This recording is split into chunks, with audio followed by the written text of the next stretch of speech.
So without further ado, he is the author of Sacred Economics and A More Beautiful World Our Hearts Know Is Possible. Please welcome Charles Eisenstein.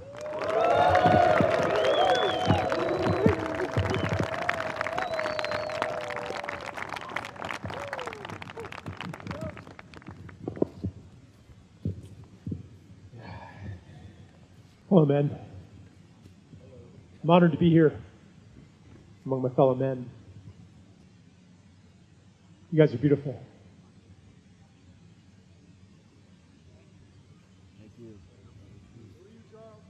Thank you. Yeah.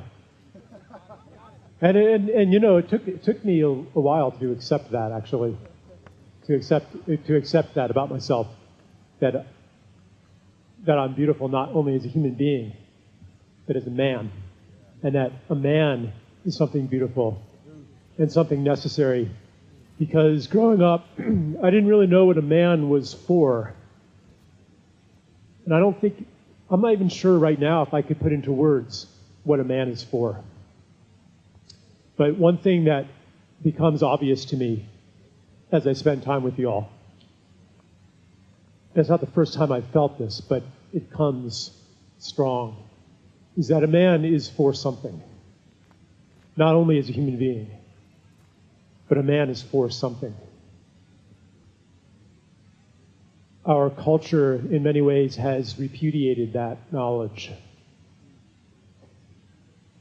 But it has never been extinguished. It's always been here as an ember, ready to burst into flame when it's fed the right fuel and fanned with the breath of life as it is here. And I want to be able to walk away from here and say with pride, without bravado, but with pride, I'm happy to be a man. Yeah.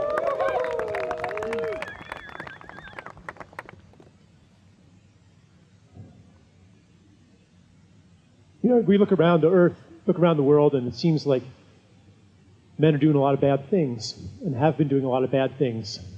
And when we sit in the meta pattern of blame, which is one of the guiding, defining ideologies of our civilization, blame.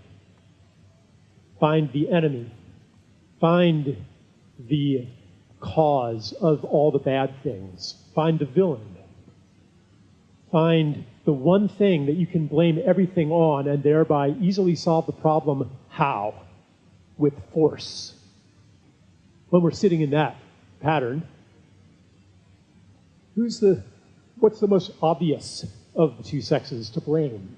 But it's the same mentality that feeds the very cause of the damage that the masculine has done to this earth, which is the paradigm of force.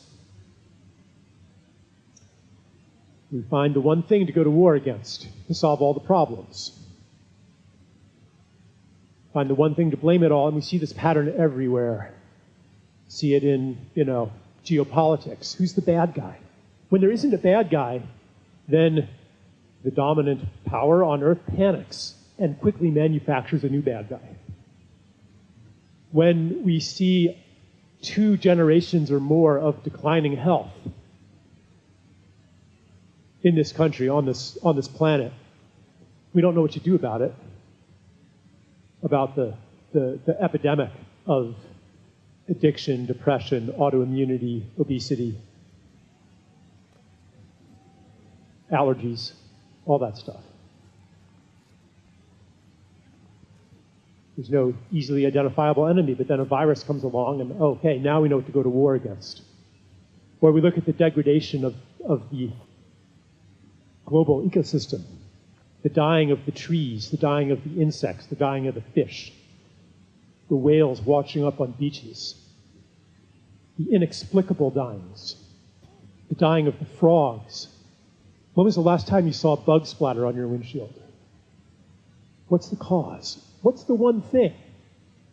Oh, okay, atmospheric carbon. Like this pattern. Then we turn it inward. And we decide, okay, if I want to improve, if I want to become a better man, where's the enemy? What can I fight? So this mentality is, let's call it obsolete. The kind of work that's happening here engages other powers. One of them is the power of the story you stand in and how you see other people. We could call it the story of a man. What is a man? The story that you hold about somebody is an invitation for them to step into that story. And if you hold the legacy story of what a man is, the old macho story, and maybe even more damaging, the counter-reaction to that story, that a man is something despicable, that a man is something demonic. Demonic Males is the name of one book. That a man is something fundamentally, inherently violent. Maybe a little bit more stupid and not sensitive, et cetera, et cetera. If you hold that as your story, then you are issuing a call to yourself and others to inhabit that story. And here, today, I saw evidence to the contrary.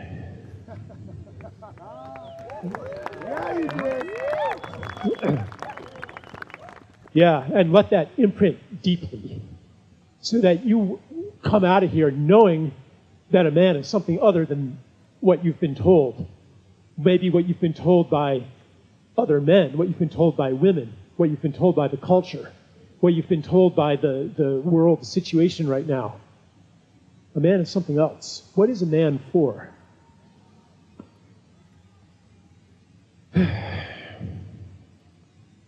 About 10 years ago, I saw there was a riot, a motorcycle gang riot in Texas somewhere. And, you know, rival motorcycle gangs, they ended up beating each other up. Cops came, they beat up the cops, you know, and eventually they all end up in jail. And I saw them on, I believe it was Salon magazine. Their mugshots were there. The most unflattering possible pictures of these horrible men. And the headline was, "Here's some guys you can hate." Well, the headline wasn't actually that, but that was the subtext. You know, here's some guys you can actually hate. Here are some real bad guys, because we all know that those, like the, you know, this is a progressive magazine, you know, and we can all accept that whatever the failings and the crimes of the oppressed, like those are understandable, but not these guys. And I looked at those pictures, and my thought was, once upon a time, that man, that ugly, scarred, cruel visage, once upon a time, that man was of Sweetums. He was a little kid, a little baby. What happened to him? And every time that I embody the story of the unfeeling man, the violent man, the bad man, maybe I can ask that about myself too. What happened to that vulnerable, beautiful, innocent child? And anytime I stand in judgment of another man, have I forgotten to ask that question? And this isn't only a biographical question, it's a generational question, it's a cultural question. You know, we have all learned about the witch hunts, the mass murder of women throughout several centuries in Europe for practicing herbalism, midwifery, and so forth. Thousands burned at the stake. And what maybe we forget sometimes is that every single one of those women was somebody's daughter, somebody's sister, somebody's wife, somebody's mother. And those men were helpless to do anything about it. Maybe they were forced to watch. And that impotent rage that never was expressed, that is written into the European DNA. And that's just one of these stories that goes back into time. If your ancestry is Asian or African, there's other stories of horrific trauma that have been written into our DNA. And that's in the DNA of men and women.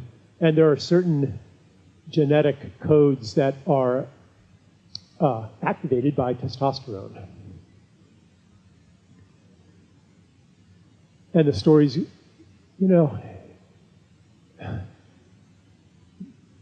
you ask around, you drop in with somebody, and what we have endured, what those little innocent babies endured, is brutal. Even if your upbringing was very loving, as mine was, there's a tremendous amount of normalized trauma in this culture.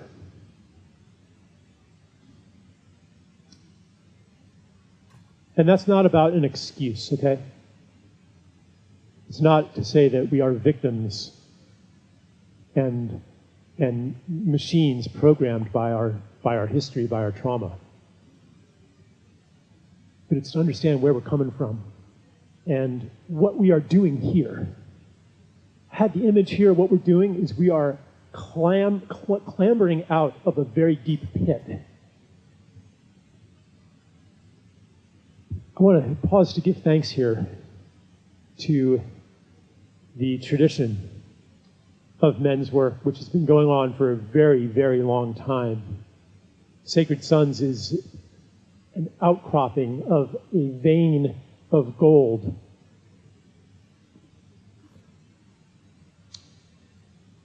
At least 70,000 years old.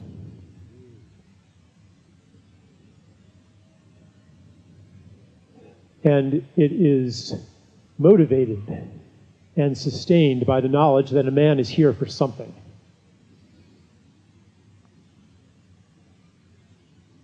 Today we practiced. We were doing training today. But when we step out of here, we know that the rehearsal is over. And it's real. It's really getting real. Let me share with you, though, a story I have told a few times. But it's coming to me to share right now. It's a true story. True story. You'll recognize it as true. It's about, and I published it on my Substack, so maybe you've read it. But let me tell it again. It's the story of the world man. You can imagine the world man as if he's on a tarot card. The world man, the embodiment of every male archetype. The old ones, warrior, magician, lover, king. The newer ones that are born again and again. The male archetype of the nerd, for example. The archetype of the gamer. Every archetype. And they're all embodied in the world man. And the world man kneels by the side of his mother. Her name is Gaia. He says, "Mother, you're not looking too well. Are you okay?" And she says, "No, I'm sick. In fact, I'm dying. My forests are dying. My rivers are dying. I'm dying. And when I die, life on earth will die, because I am life." And the world man says, "That's terrible. I didn't realize. Oh my God, let Let's fix this. I'll use less resources. I'll recycle my beer bottles. Just tell me what to do. And she says, it's too late. It's too late. I've given all I can give. I gave willingly. You had but to prick the earth with an oil well, and it was a gusher. I produced minerals that were right on the surface of the earth. You just could take them. And the soil and the trees. I gave you everything you needed to grow, my son, to grow strong, to grow capable. But I have no more to give, and I'm dying. And the world man says, am I going to die too? And she says, no. You can survive without me. You can survive in bubble cities, eating lab-grown food, surrounding yourself with virtual images of all the nature you've destroyed. You can do that, but you'll be alone. But you can choose that. Guess what, people? Men, ecological collapse isn't going to save us. We have a choice. We have a choice. Are we going to serve life?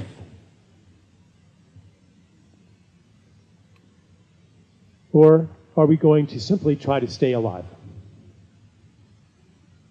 Serving ourselves.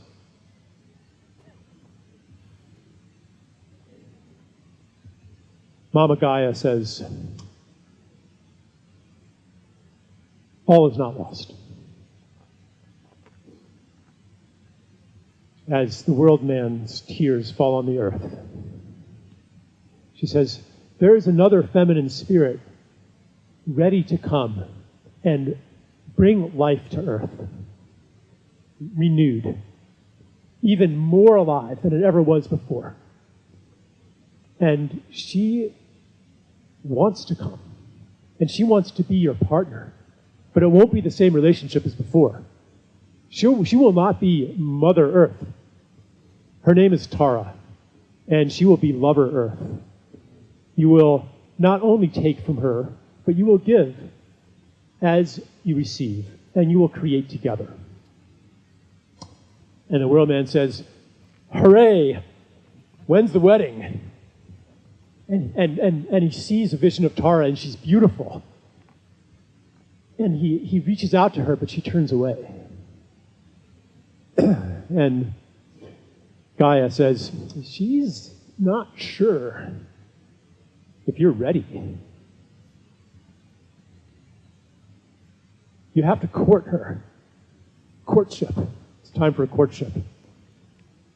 How do I court her, Mother? Well, you court her with gifts, of course.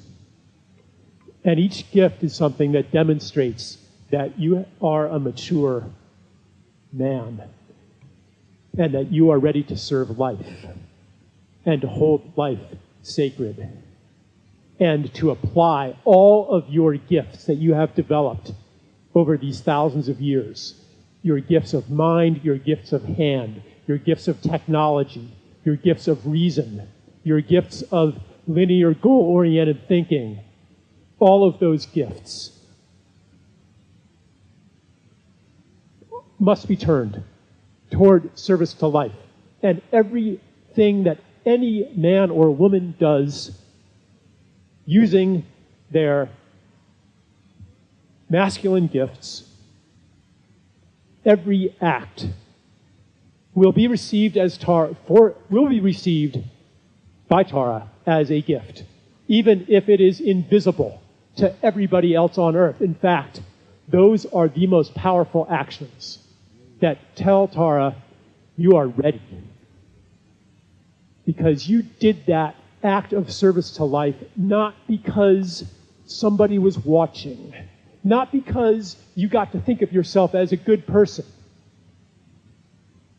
not because you got admiration from it, not because you got money from it, not because your internalized mother patted you on the back or your externalized mother in the form of your partner was nice to you. maybe nobody recognized what you did. Maybe you weren't up on a stage.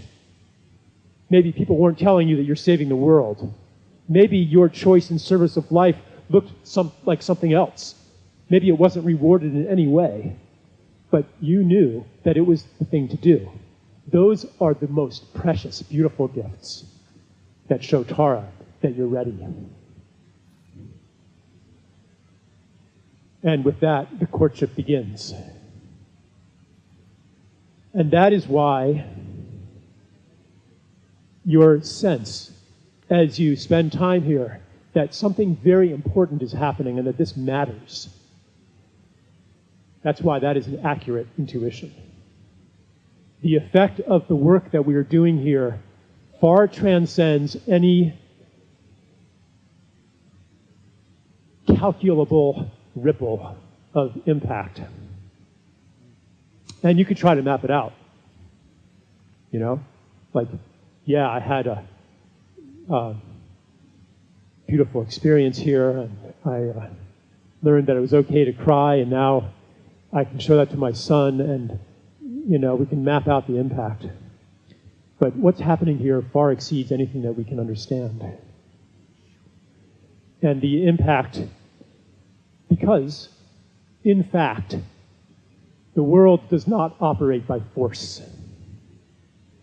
And you will not necessarily have a bigger impact on the world by scaling it up, by magnifying it, by making it go viral. That's not how reality actually works. Every time, here's another way to put it. And this is why everything matters. Any choice that you make, again, even the invisible ones, the choice of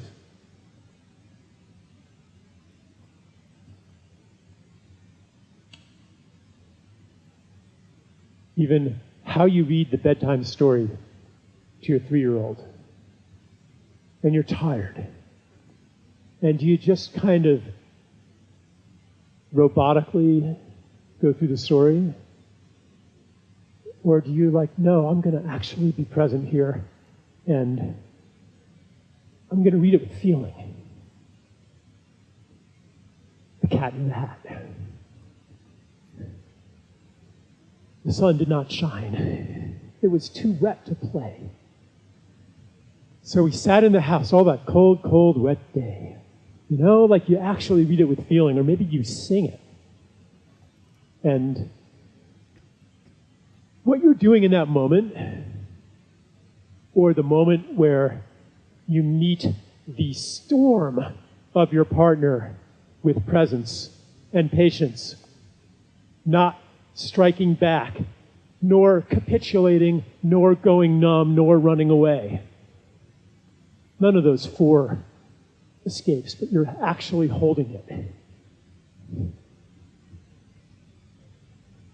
What you're doing in those moments is you are making a declaration about what a man is. You are making a declaration that this is what a man does faced in this kind of situation. You are issuing a prayer for how the world shall be. You are issuing a prayer for how every man will respond to the equivalent of that situation. And that every man might be Vladimir Putin, it might be Donald Trump, it might be Joe Biden, it might be people who have their fingers on the nuclear trigger. What you declare a man to be in those situations, it matters. And we are training ourselves for those situations right here. And every moment of our time together is training for that.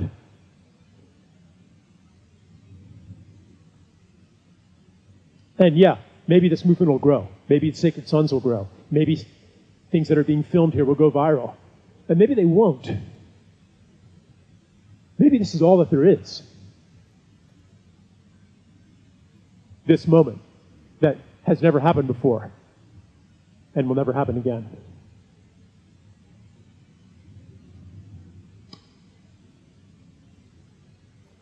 And when, the topic of despair came up a couple times, I've heard it, which is something I'm well familiar with. And one dimension of it was described, which is, I can't remember if this was in this big group, or I think it was, that, it's all me, me, me. When you're in despair, it's all about yourself. It's all about yourself. There's other dimensions of it too, though. For example, when I make a different choice than to serve life, and in so doing, I make a declaration about what a man does in that situation, then I fall into despair very quickly because I have just told myself, told the world, and told God that it is hopeless. Because this is what a man does. When I am cowardly, when I am selfish, when I'm small, when I'm petty, when I'm vindictive. Okay, now I'm going to take it a meta level here, because what do you do with that? Every man here has had those moments. And have you, and you don't want to do that anymore, do you? Well, how do you change? How do you change? Do you utter a vow? Do you impose a series of acts of will upon yourself? Do you vow to turn over a new leaf? Do you say, I'm never going to do that again? Well, what happens when you do it again? Shame. Yeah. Judgment. And that feeds the story that you invite yourself into that makes you less than what you are. What you need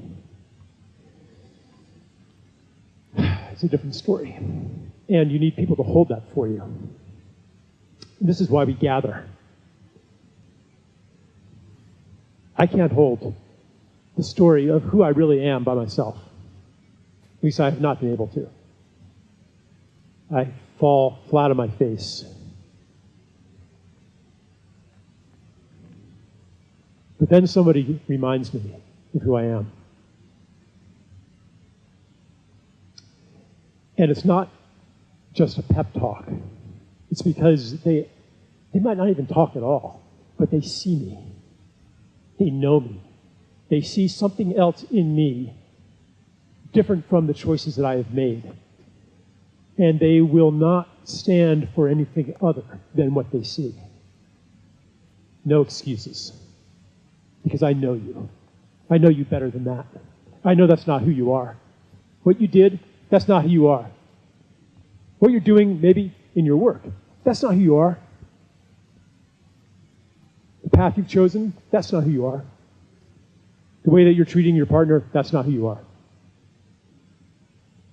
And that can't just be a dogma. You have to be able to see it. To issue a powerful invitation, you have to be able to see it. I have to be able to say, you are beautiful. I know why you are here. I know why you are here. I see it in you. You are here to serve life.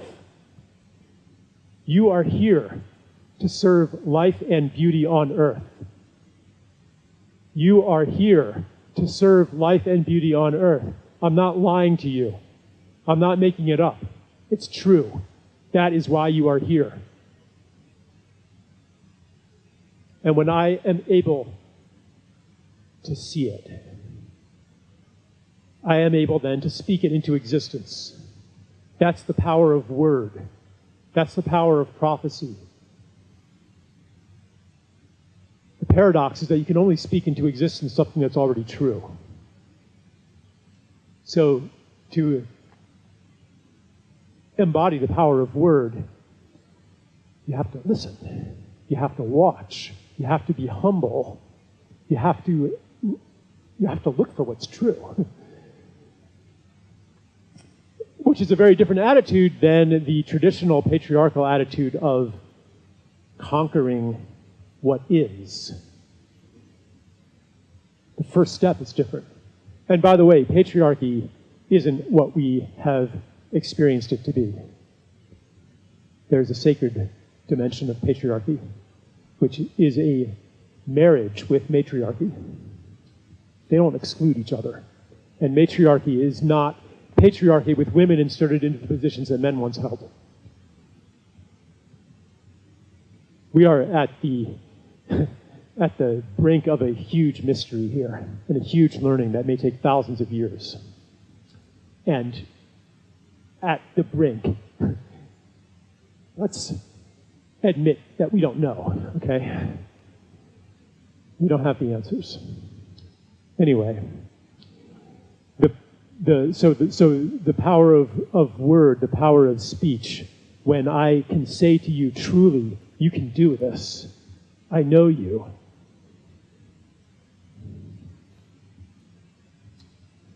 It comes from seeing what is true. Seeing comes from looking for it. To see it, you have to look for it. To look for it, you have to know that it's there.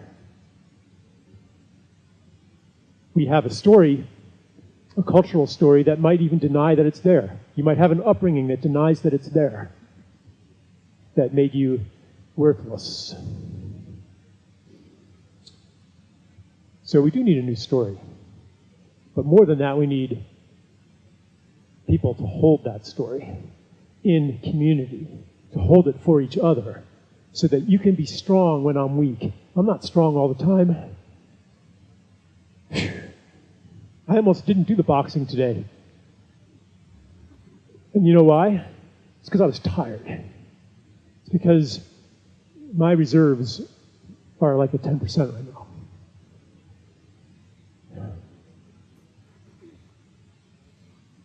But I did it because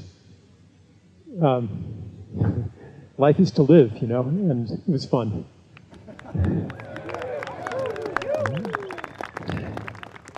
But I'm not going to be strong all the time, guys. You know, I need you to be strong when I'm not, and I'll be strong when you're not. That's the deal. Yeah, together we're strong.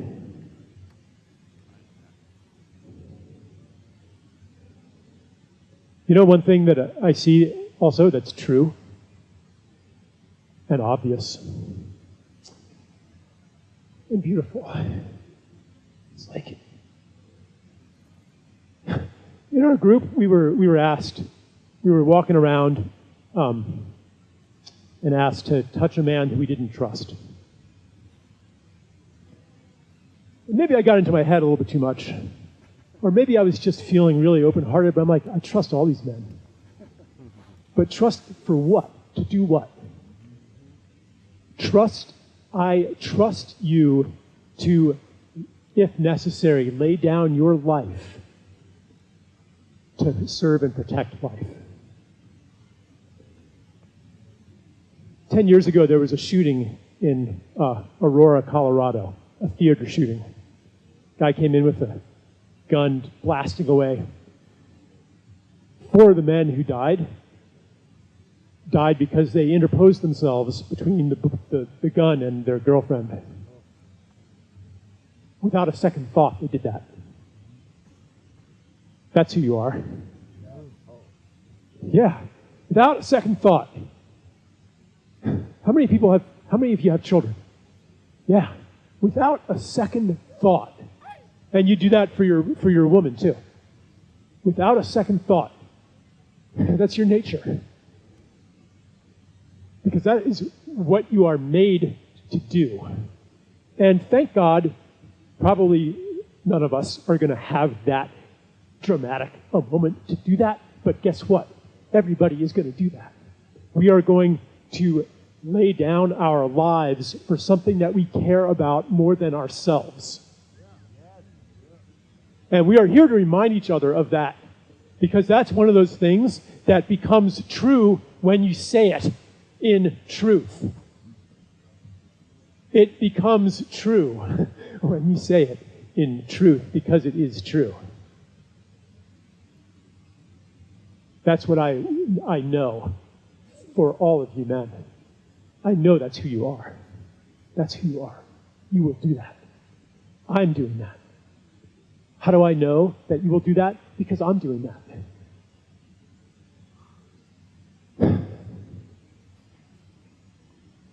Okay, not in every moment of my life have I done that. In fact, there were a lot of key moments where I didn't do that. And I carry the grief of that. Broken promises, broken families.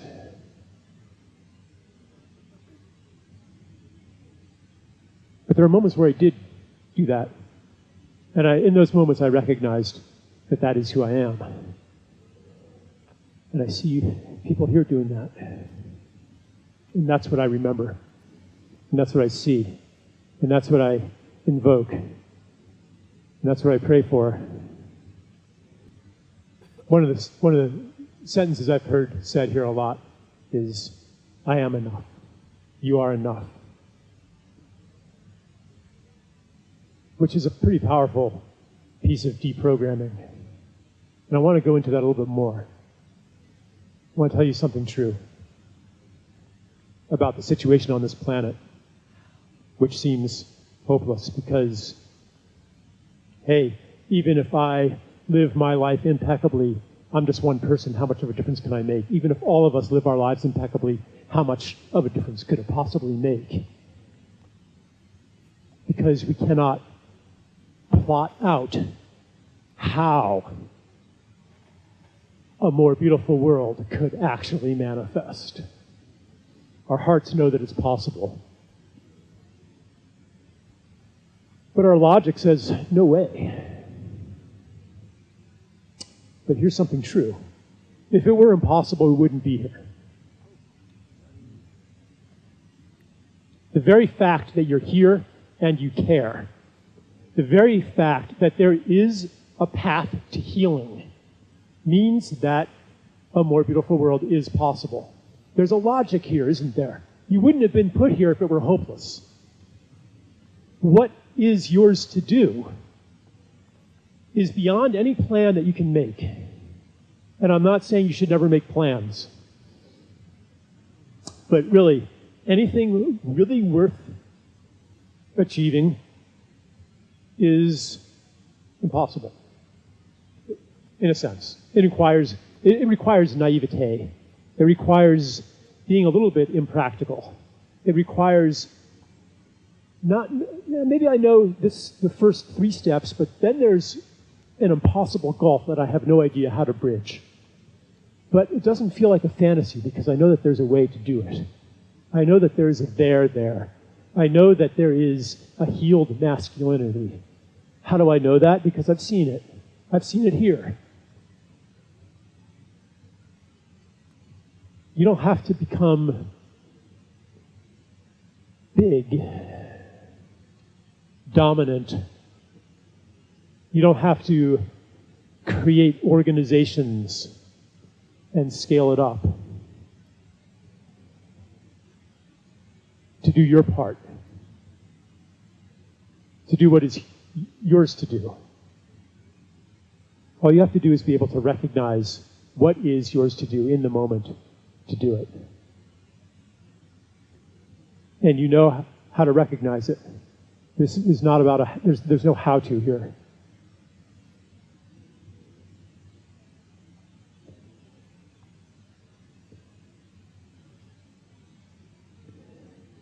I will maybe end with one more story. Stories have a consciousness, you know. Some of you guys carry very sacred stories. You guys carry medicine stories. I heard some of them today. Some of them you haven't told. You've been afraid to tell them. You don't understand how they can touch another man, how they can awaken the desire to serve life, how they can awaken courage, how they can melt a frozen heart, how they can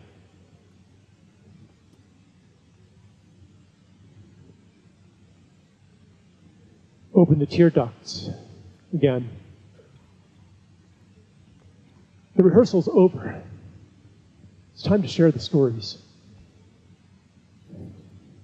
It's time to be here.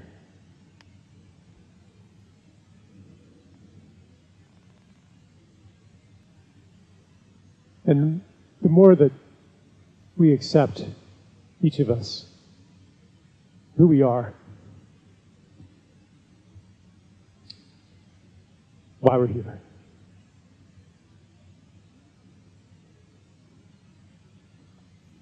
the more we know what to do.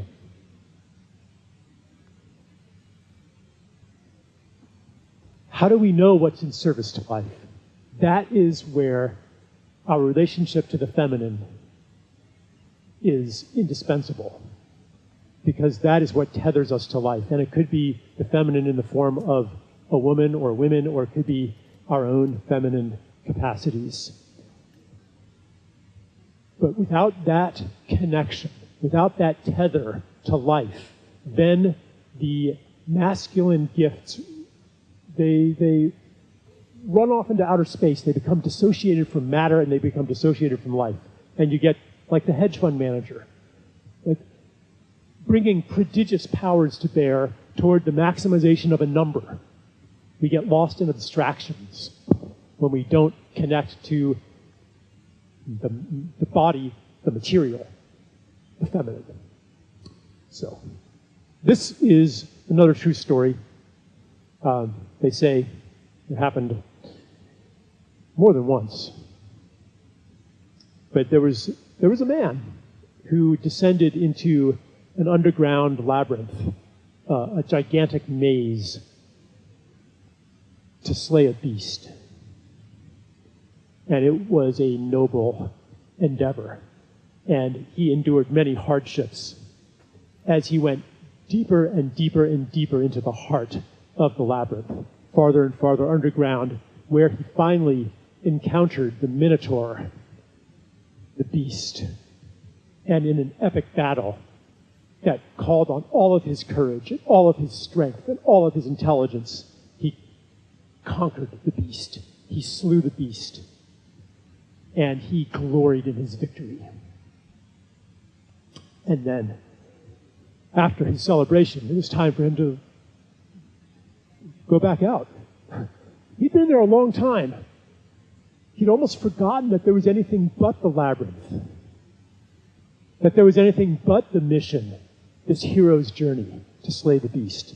But now it was time to leave, to return to the sunlit world, which he retained as a memory. He knew in some deep part of himself that there's something other than the maze. There's something else. There's another world. I'm going to find it again. So he begins his return journey. The return journey. We are on the return journey. He begins the return journey. And he gets lost. Left, right, left, right. Did I go this way already? Dead end. Turn around. Left, right. Getting tired. And he finds himself back at the site of his battle. The rotting corpse of the Minotaur. It's not looking so glorious anymore. It's starting to smell. He tries again. He's starting to panic. Am I ever going to get out of here? Is this just the human condition? It seems like he's been in here thousands of years, and it's getting intolerably hot. The environment is deteriorating. He can hardly breathe. Left, right, back in the center, again and again. And he thinks, maybe I should just give up. Maybe I should slow down. Maybe I should stop. No, I can't stop. I'll never get out then. I can't just do nothing. The situation is desperate. It's urgent. He tries one more time, summoning the last of his energy. Make a new plan. I'm going to run faster. I'm going to do it this time. And of course, he ends up back again at the center. So tired, so exhausted, so despondent, he just collapses among the gore and the muck in total surrender. And as his racing thoughts quiet down, as his breath becomes less ragged, as his heart starts slowing down, he has the chance to ponder his wanderings, and he realizes that, I've kind of been stuck in a pattern. every time I turn right and hit a dead end, then I go left, and then there's a pattern here. And there's these dark passageways that I never even went down, and secret doors that I was in too much of a hurry to open. And maybe there's more than the familiar territory where I've been. And as he's thinking these thoughts, and his pulse is no longer pounding in his ears, he hears something, a sound, a musical sound. It's beautiful. And he realizes that it's always been there. It's coming kind of from everywhere and from nowhere. And it gives him courage again. And he stands up, and he begins to walk, trying out the dark passageways that he'd been scared to go down before that didn't seem so promising, pausing to open the secret doors that had been beneath his notice, and always walking because he knows that if he starts running, he'll fall into his old patterns again. And so he walks into new territory. But then sometimes he reaches a fork in the road. Do I go left? Do I go right? How do I decide? Well, what he does in those moments is he stops again and he listens. And whichever way the music is coming the most clearly, that's the way he goes. Oh, gosh, that seems like it's going to turn the wrong way. It's going back the wrong direction. But no, I trust the music. And then it turns again. And it goes upward. And he's making progress, following the music. And finally, trusting the music and trusting his inner sense that there is a way out, that this isn't all there is. Finally, he reaches a passageway with light at the end of the tunnel. And he steps out into the sunlit world where he discovers the source of the music. It's his lover, who has been singing to him the whole time.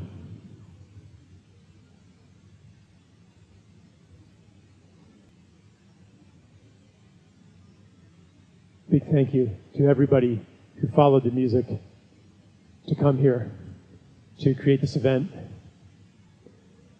who has, in the key moments of your life, listened to it. I want you to know that no matter how deep in separation you have been, no matter the terrible things you may have done, no matter what happened to that sweet, innocent little baby that turned you into somebody who has done things that you regret, as I have, that every path must be walked. Every story must be told. The return journey has begun. We are on it together. We know who we are. We know why we're here. And we know what a man is. Thank you.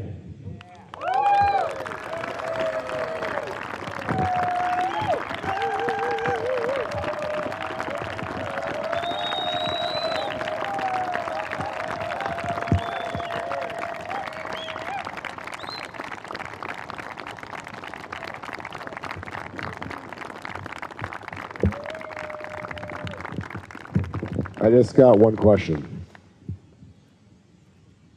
Are you a sacred son? I'm a sacred son. Thank you. Love you. One more time, make some noise for Charles Eisenstein.